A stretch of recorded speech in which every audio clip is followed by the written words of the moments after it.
Hello, my friend. This is Clyde. It is still the greatest and the best.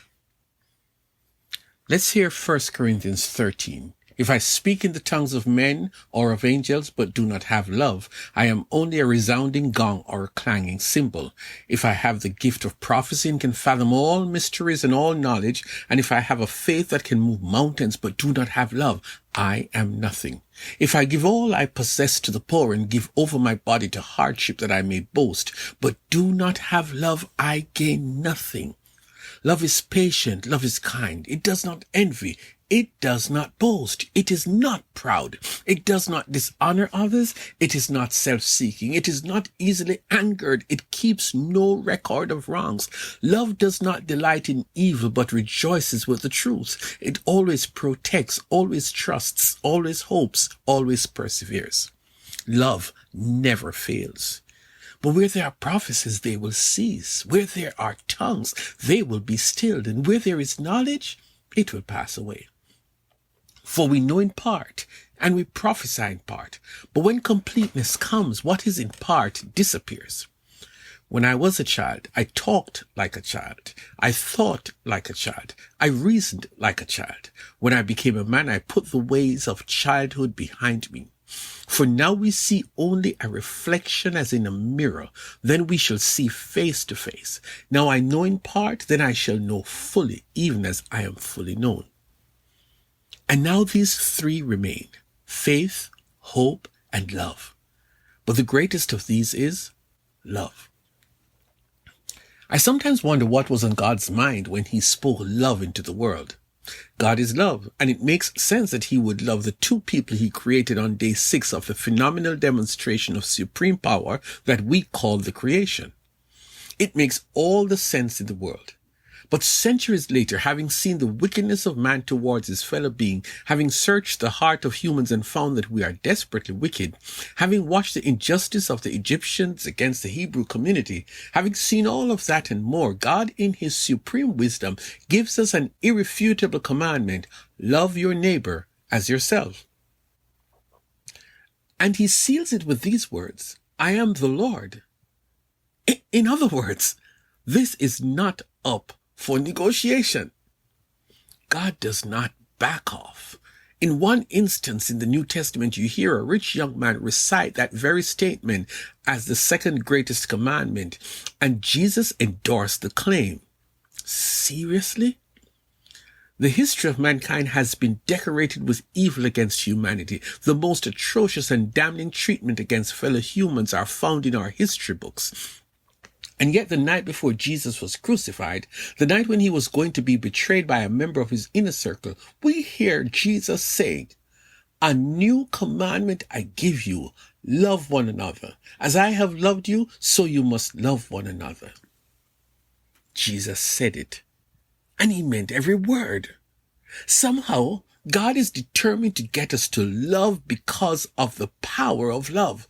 Love is that thing that shatters the iniquitous relationships between human beings and leads us to do things that were otherwise unheard of. Such things as forgive, care, compassion, be kind to others. It actually seems possible.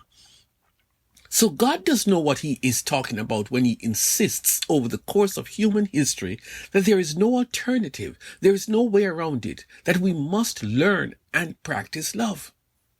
I say learn because when we learn God, when we get to know God, we come face to face with love. This great God who sent his son to this world in a place where we kill strangers first before he kills me, this world that seems to advance the gospel of hate and malice over kindness, this dark world was where God sent his son because he loved us so much. And he wanted his son to die and to make it possible for us to experience true love and to want to love our neighbors as ourselves. This God love empowers us to turn the other cheek when we have been slapped in the face on stages. This love that is the character of God makes us see humans as people made in the image and likeness of God, and we grow to respect God's masterpiece in all of this creation. The text before us is the comprehensive tutorial of love. And we are made to realize that we must love, if in some small way we might win others for Christ. This is not just a recitation of "I love you guys" from behind the podium, but rolling up your sleeve and help the poor, the homeless, the refugees in your community, giving your coat to the man who is shivering in the winter's night. Paul teaches love in a manner that makes you realize that you haven't begun to love when you hear that love never fails, love perseveres. It is absolutely amazing. Yet I draw your attention to the epilogue of this great and mysterious passage. And now these three remain: faith, hope, and love. But the greatest of these is love. Try arguing your way around that. Faith is what we do to please God. You need faith in this world.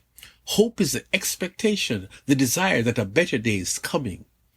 And the text says that these two plus love remain.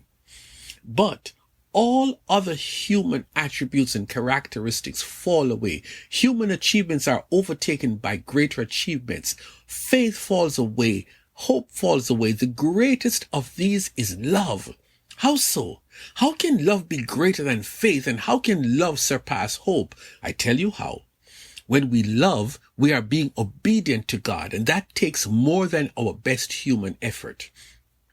When we love, it is God living in us and revealing himself in this commandment to love our neighbor as ourselves. Love is the greatest because God is the greatest. Let God reign in your life, and he will let love conquer a multitude of evil because God is love. If you want to know more about this God who loves us so much, contact me through the following email address: friendofclyde@gmail.com.